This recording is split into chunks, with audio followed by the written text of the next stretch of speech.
on, everybody. For the New River Battalion, I'm Lieutenant Colonel Daniel Harrison, and you're watching Torch Swarms, the show where we have answers to your burning questions and even hotter wings. And today, we're joined by two seniors in the Virginia Tech Corps of Cadets.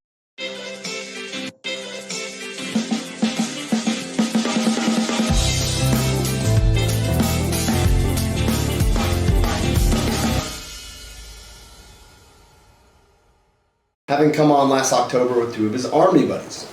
Born right here in the Burgh, he calls Irvine, California his home. Winter is currently the commander of the New River Battalion, which is Army RTC at Virginia Tech and Radford University, and starting in fall of 2025, Roanoke College. He will commission into our Army as a second lieutenant in the Medical Service Corps this May, and is going to do a dang fine job too. Sir. Thomas T.J. Feely was born in Royal Oak, Michigan, but hails from Media, Pennsylvania, a mere 11 miles away from the Philadelphia International Airport, as well as the home of one of the greatest American musicians that ever lived, in my humble opinion, as well as an Army veteran, the late great Jim Croce. TJ is the regimental commander, top dog, numero uno of the Corps of Cadets, and a member of the Defense Civilian Training Corps' cohort number 1. He's an engineer, not to mention firefighter, rescue squad member, and in the running for this spring's most interesting man in the world. Gentlemen, welcome to the show. What's your experience with spicy food? I love spicy food, sir. I was on a Torchwood last semester and I had a great time, sir. Yeah. Yes, sir. Oh, how about you, TJ? I also enjoy spicy food, you know, nothing like a good long hot. Yeah. Hey, for the record, we were going to stop with still incredibly destructive, but not quite as destructive sauce as on our fifth one, but he insisted, so we're going all the way to the top. Last dab experience. You do go by TJ, right? I'm not making that up. Okay, good. We're just making sure. Okay, anything you guys want to talk about before we try our first piece of protein? Now I'm excited to get into it. Let's do it. All right, remember, start on the left, least dangerous. This is, to set up for everybody at home, the original buffalo wing sauce. So Frank and Tessa's Anchor Bar in Buffalo, New York came up with the first version of this, and we got their original sauce. I'll tell you guys a story about that after we try it. Sure. Here we go. Take that. I think.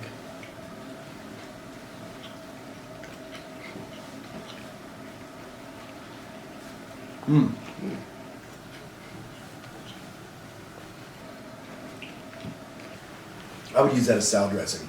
That is phenomenal. So my dad, after he was in the Army, was a commercial airline pilot, and he used to fly into Buffalo. And this is in the late 80s, early 90s. And he'd be the co-pilot, and the pilot would be like, all right, here's the deal. I'll do the inspections on the plane. You run into the terminal, get some buffalo wings, and bring them back, because that's the only place you could get them. So he got me this, knowing I like spicy stuff, but also as a trip down memory lane for him. So, gents, here we are 2/3 of the way through the spring semester.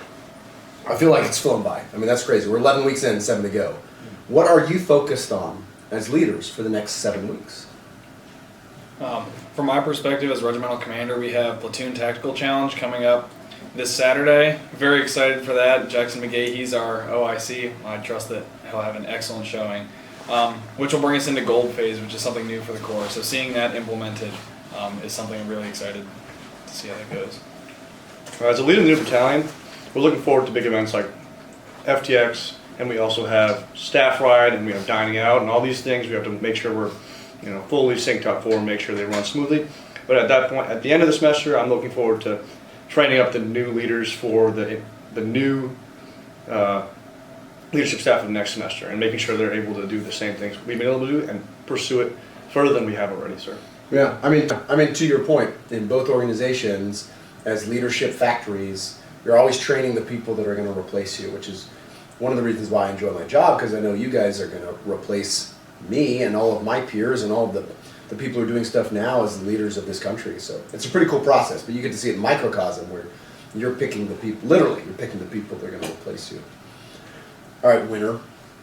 Word on the street is that you are committed to eating a Core Power protein drink and sushi every day for breakfast. That's a lot of protein. Why is the perfect breakfast that for you? For me, it's the perfect breakfast because a sushi roll, at least from the one I get from Turner every morning, is on my dining plan, first of all. And second of all, it has the carbs, vegetables, and protein I need to start my morning. So it fills up the the My Plate or whatever it's called. And also I had the protein shake just so I can get my extra protein intake without having to eat too much chicken or too much steak. But I'll eat it eat that in lunch, but I'll add extra protein for my workouts, sir. Yeah, balanced macros. That's good. TJ, among the many things you do on top of leading the Corps of Cadets, you're an emergency medical technician with the Virginia Tech Rescue Squad. So what led you to seek out that experience? When I was 10, my local firehouse had a summer camp, and they said, come back and join when you're 14, so I did that. The first certification I could get was my EMT when I was 16, which is the only reason I got it to begin. Then I got my other certifications when I was 18. And when I came to Tech, the rescue squad was in the basement of the military building, right next to Upper Quad, so it was a matter of convenience. So why I joined is different than why I stayed, but that's how I got myself in here.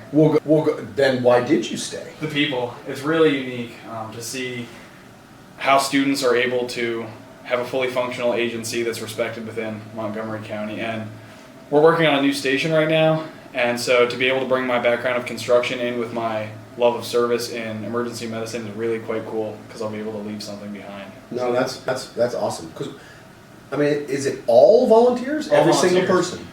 Yes, Wow. sir. From the chief down, we're all students. Wow. We report to the chief where we fit in the hierarchy of public safety. I didn't realize the chief was also a student. That's wild. Yes, sir. And he'll be working for, I believe, the Department of the Navy when he gets out. He's a civilian here. Oh, cool. So, Well, that's awesome. yes, sir. Anything you guys want to talk about before we try our next thing? I have a question, sir. I read Okay. my book. Uh-oh. So what is your most interesting deployment story, sir? Most interesting deployment story. I'll tell you one of the most interesting situations I found myself in was talking to my highly trained, motivated, and fit scout platoon. These are light infantry scouts in a light infantry battalion who have done a lot of cool stuff to be in that organization, who are guarding a merchant marine vessel at the fuel port in Djibouti as the merchant marines come into town and come back and do the normal things you do on shore leave. While they're there pulling security, and it's like, 9 and 100% humidity at 1 in the morning. And that was a berth down from a Russian warship and 2 berths down from a Chinese warship. It was in 2014, 2015. So talking to them about why we were here, what our mission was, why it mattered, and how this mundane task that we were asking them to do was important. That's a challenge. You'll find these leadership challenges all over the place. I would say that inspiring people to do hard stuff, whether it's what they want to do or not, that's kind of the basic essence of leadership. And that would be the common thread through most of the things I've done. I also I remember as a troop expert, my NCOs who'd been in my platoon when I was a platoon leader came up to me and told me he'd lost a sensitive item. And it was a laser for a weapon, and we're like, oh boy. But that's kind of a big deal.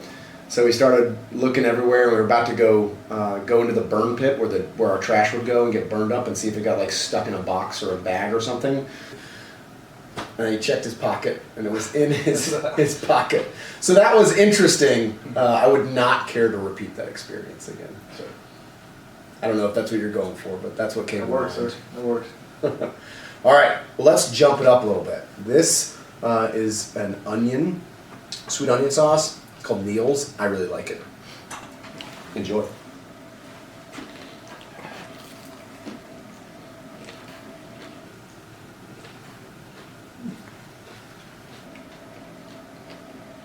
All right, TJ, you got to tell me, you were stuck inside a hammock during a lightning storm in the desert, which I would classify as excessively high adventure. How did that happen? Excuse me. I was on a high adventure trip with my Boy Scout troop. Oh, and so we were doing a tour of the Midwest. So we went to Yellowstone, saw the Badlands. That's where we were. We were in the Badlands when this storm rolled in. It was awesome. That's really cool. What, is your troop from media? Yes, sir. I never got to do that. I did do film on as a Okay. scout. Did you ever get a chance to do film on? I did. I still wear the belt every time I put on a pair of jeans. I have it somewhere. It's been a while since I put it on, but I went in the year 2000. Okay. And that year they had really cool, unique, at least at that point in time, they'd always been the same patch for the film on trip, but they had the Y2K film on patch. So I have that on my scout uniform, which I think is at my dad's. Hopefully it's still in the closet there somewhere. That'd be a cool patch to see. Were you an Eagle Scout? I am, yes. As am I. I'm not part of the ESA. I don't interact with those guys here, but I know they got their TAP coming out this spring. Are you involved in that at all? Not anymore. I worked in the organization for a bit and then turned it over. Well, you probably got a couple things going on, so that's Yes, fair. sir. All right, Winter, you and TJ both enjoy country music. So why is Treaty Oak Revival at the top of your playlist? Currently, it's just at the top of my list because it's newer. I don't really always like newer country music, but it has a lot of energy. It breaks like bridges country and rock, so it motivates me a little bit to be. It motivates me in the situation when I'm driving. I like to be riled up a little bit, and I like to be able to move fast and go through my day with more that oomph, sir. Okay. I have no idea who they are, and I don't think I've ever heard a single song. So I'm going to check them out, Sir. based on your recommendation, but only if TJ agrees. Oh, absolutely, sir. You know who they are? Big Yes, fan? sir. All right. They're authentic. There's no bass line, like pre-recorded thing in the background. It's authentic. And it's not just pop music No, that's they're- in the country genre? The riffs are great, sir, as well. Yes, sir. All right, now you're talking to things I enjoy. I'll check them out. Yes, sir. However, you didn't bring up your favorite song, Yes, sir. which I've been told is as follows. Drum roll, please. Okay, that's good. Sorry. No, that's You gotta tell the story. No, that was just so. One day we were sitting in my room, and Raymond Sostoki is my roommate. So he one day just played it really loud in his computer, and then it's just been every time he'll come into the room, we'll just play that song. And it's pretty stupid. It doesn't actually have any type of actual meaning to it. It's just kind of something that we'll play to mess with each other. If someone's So you played as entrance music? something like that, sir. I feel like this needs to be on the spring FTX playlist. Just saying. Okay. Well, all right. Anything you guys want to talk about before we try our next sauce? Yes, sir. What are your interests and hobbies, sir? Ooh. I mean, interests. This is the reality. Okay. My number one interest is my family, Yes, sir. and that's also my number one hobby is trying to hang out with them. So it's first whatever my wife tells me to do, and then second it's whatever the wife and kids want to do, generally speaking. But stuff I enjoy doing, contact sports, running in the mountains, looking at beautiful vistas, reading. I read a lot. I do a lot of audiobooks these days, a little less print media, but I still read a great deal. Playing with my kids, building stuff. We do a lot of cooking together. We do a lot of Legos, art. My daughter's gotten super crafty lately, so she's like crafting her own things out of paper, these little creations. It's pretty cool to see them stretch their creative legs. And then I would say my only really remaining hobby is video games, because I can do it with them and I do it with some of my friends. So I got together with a bunch of guys. We were all lieutenants together a couple weekends ago. It was pretty cool to see 4 lieutenants who are now 4 Ranger qualified field grade officers. Like that we beat the odds as a group. But we got together for a weekend. It was great to reconnect. And then I've since then, since we got on the same schedule, one of my good friends, we've been playing Chivalry 2 a bit together, and Call of Duty, because that's timeless. But play Minecraft with the kids and Wobbly Life. Sergeant Major Guthrie knows what I'm talking about. Wobbly Life, what's up? Does that answer your question? Yes, sir. All right. Well, let's do this. Now, Avi Nayak, shout out to you, my friend, and your mentors in the subcontinent. This is a sauce straight from Mumbai. It's the name is right there, and it's delicious. I hope you guys enjoyed it as much as I do.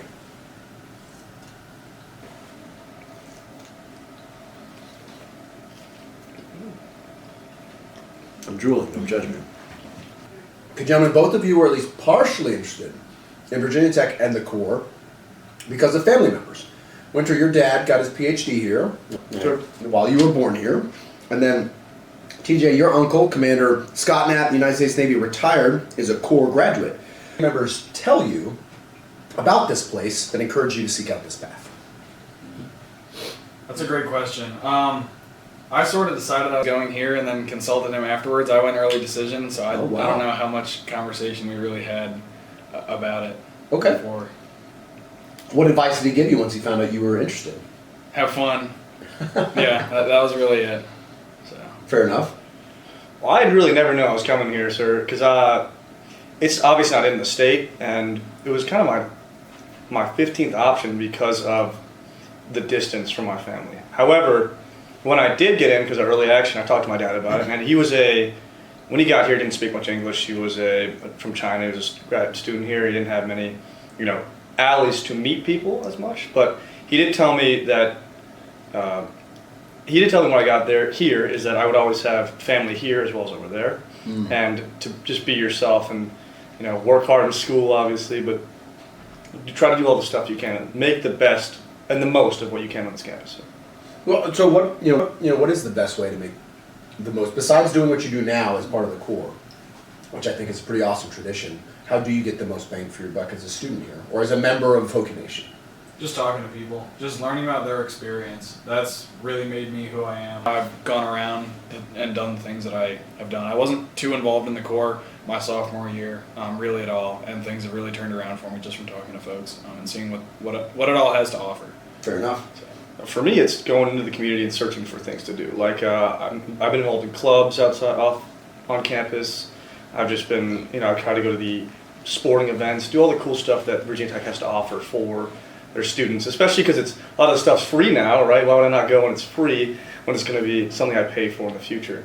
But I've met a lot of cool people, just like you just said, talking to a lot of cool people makes life a lot easier to go through, and then you have a lot bigger support system. Sir. Yeah, are you guys going to see Metallica? Yes, sir. Good answer. I couldn't get tickets, sir. I might be able to help you out. Yes, I'll just say that. All right. That's going to be my kid's first live concert that they'll remember. Tarna went to a concert when she was a little baby with headphones on and everything, but I'm super excited. You could not ask for a combination of more of my most favorite things than Metallica in Lane Stadium in Blacksburg. Good God Almighty. All right. Now, Winter, I have to confess that your social media experiment, Winter Rates Things, Yes, sir. it confuses me. What is the point? The whole point, sir, that there is no point.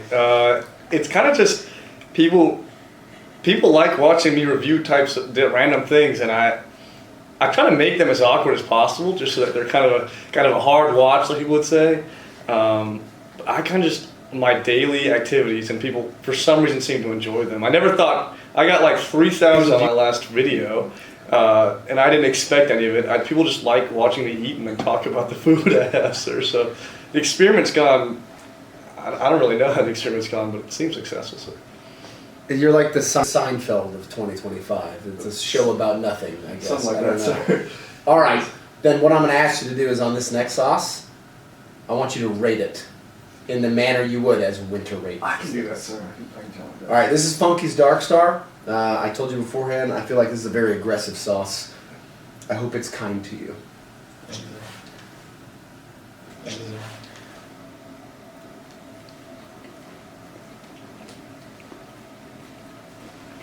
Start now. Sure. Hey, it's Winter Rates Things. Today I have some chicken. It might be spicy, might not be. I'd say it's pretty good. Never really had chicken before, but for watching my videos and supporting Winter Rates Things, but I really do appreciate it.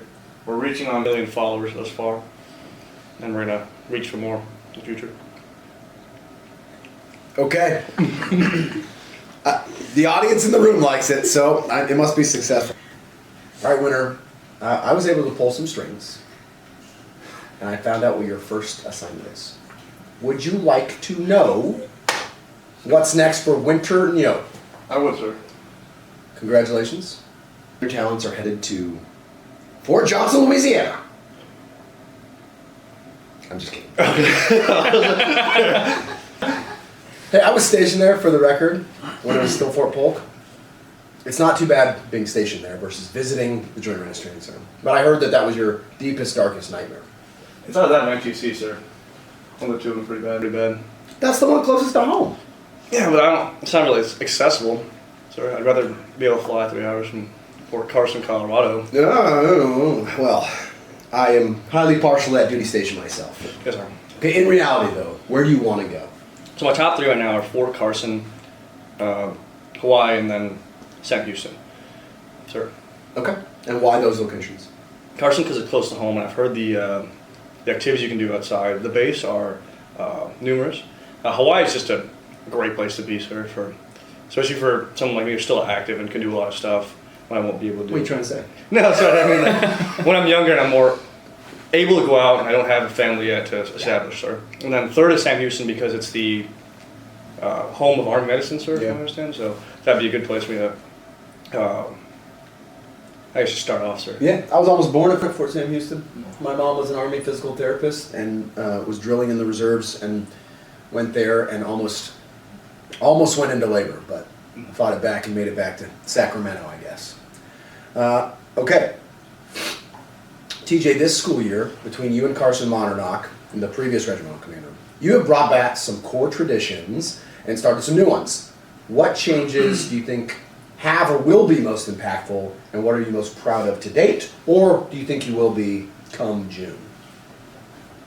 I think Pi Day will be interesting. I think the cadets will really like that.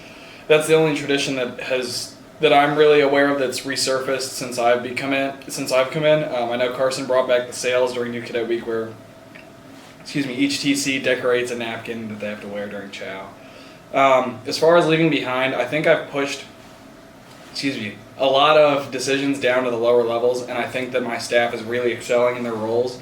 I hope that continues, and I've made an OIC outside of the typical officer staff to handle events. As I mentioned, I hope that continues because that's really freed up some bandwidth for the operations officer and her staff so that they can focus more on operating on the larger scale, and then other folks can dive down into the details. Say work yourself out of a job, right? Exactly. Delegate, empower, and then all of a sudden you only have to do the things you want to do. Right. Right on. Well, you did mention gold phase earlier. Could you explain what that is? Yes, sir. So, transitional stage where the upper coming classes will have us seniors that are focused on graduating and commissioning around, so that when the juniors are stepping into their command roles, they can talk to us and ask us questions, and we can sort of mentor them while we're still here. Because while we can still call and text and schedule meetings in the future, it's a lot easier when you're in person, and you can go to the meetings and coach them through those things. So that is what that phase is designed for. That's great. Goals for each week to get the regiment through there and set everyone up for success in the fall. So we kicked it off in 2 weeks. So is that Caldwell's the transition? PTAC Gotcha. this Saturday, and then PTAC will be the culmination of everything. And then the freshmen will be turned, the first year cadets will be turned to everyone. Cool.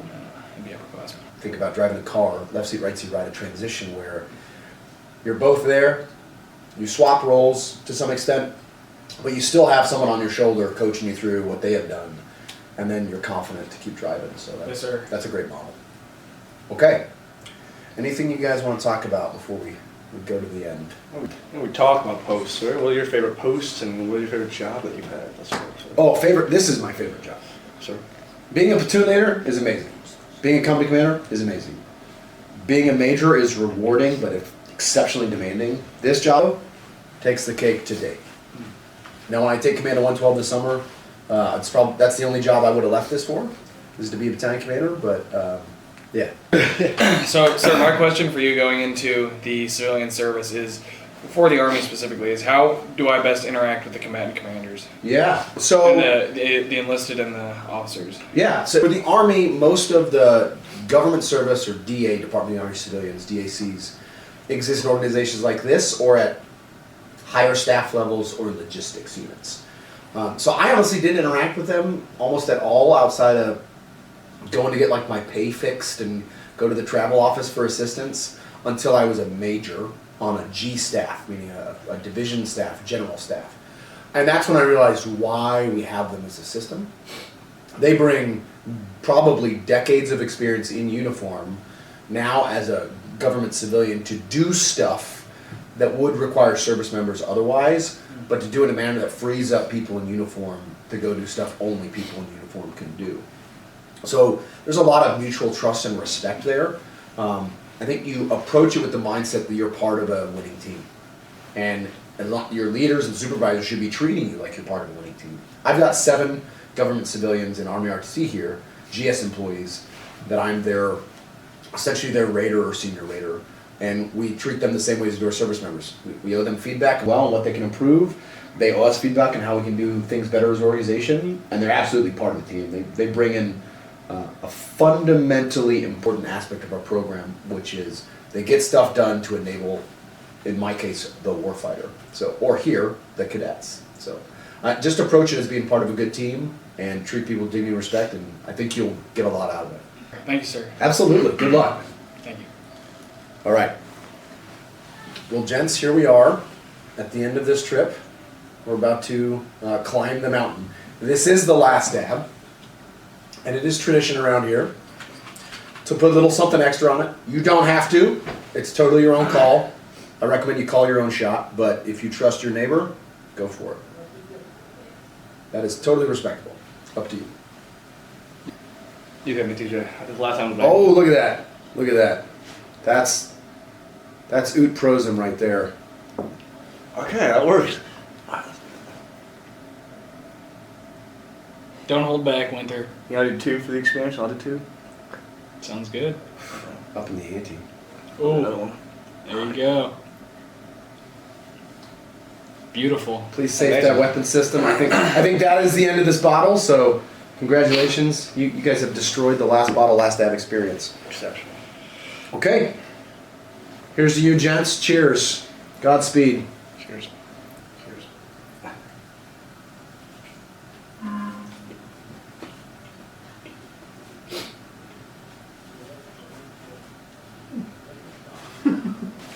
Not so bad. Not yet.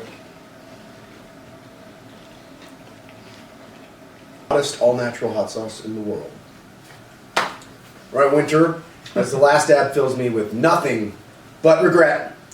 Do you have any regrets about spending a purportedly significant amount of time on Fishing Simulator without a single actual fish to show for it?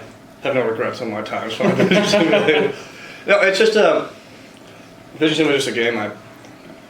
It's not even downtime, sir. It's just I would catch a cool fish and it'd be a high-leveled fish. It'd be a good time, sir. I got a couple of my friends download, so it wasn't the worst, sir. But the rumor is you won't go down to the river and try to catch a reel. Oh, no, the wrong way. Oh my god. It was. I'm fully ready to do so, sir. Talked to Justin Coggins of the Fly Fishing Club, and I've been really willing to do that. He just hasn't had time yet, sir. All right. No one in the wrong place. Has having a second-degree black belt in Taekwondo helped you on your journey through life? And if so, how? I think actually, it's just something I have under my belt. Yeah, but it used to be a lot more flexible, so I guess I know the stretches to get more flexible regarding, because Taekwondo is all about kicks and stuff like that, so it's definitely something you use to mobility-wise. If I ever want to pick it up again, I know the basics, but that's what I'll have. I was a white stripe in Taekwondo in second grade, so watch out. Yes, sir. Both my both my nephews and my niece who went here are also Taekwondo black belts. TJ, take us home. Your favorite breakfast food is corned beef hash, Sir. which is also one of mine, but I'm old school. I like the flaky, straight off the griddle, out of the can style of corned beef hash. The Hormel type stuff, Yes. But not like the bougie stuff you get at a restaurant. So what makes a good corned beef hash for you? I love a good fresh brisket into the crock pot with the peppercorns on top, let it sit. Go in the next day, put a little kraut on there, mash up some potatoes, throw an egg on top. That's a good corned beef hash bowl for me. Now I could probably try that. Who introduced you to that? My father. He started me off with the Hormel canned stuff you were describing. Takes me back. So when I was a Boy Scout here, I worked at one of the scout camps right in Pulaski County, one county over, and we'd come into Joe's Diner once a week and get breakfast. And I got the sourdough toast with butter, corned beef hash, 2 eggs. That is heaven on a plate. All right, fellas, we're done. You did a great job. This camera, this camera, this camera. Tell the people what you got going on in your life. Thing you want the world to know. Go Hokies. I love God, love family, love friends, love the Hokies, love the Army, and love the new battalion. Oh. Gentlemen, thanks for joining me. I hope you enjoyed that as much as I did. River Forge, Oot Prosa.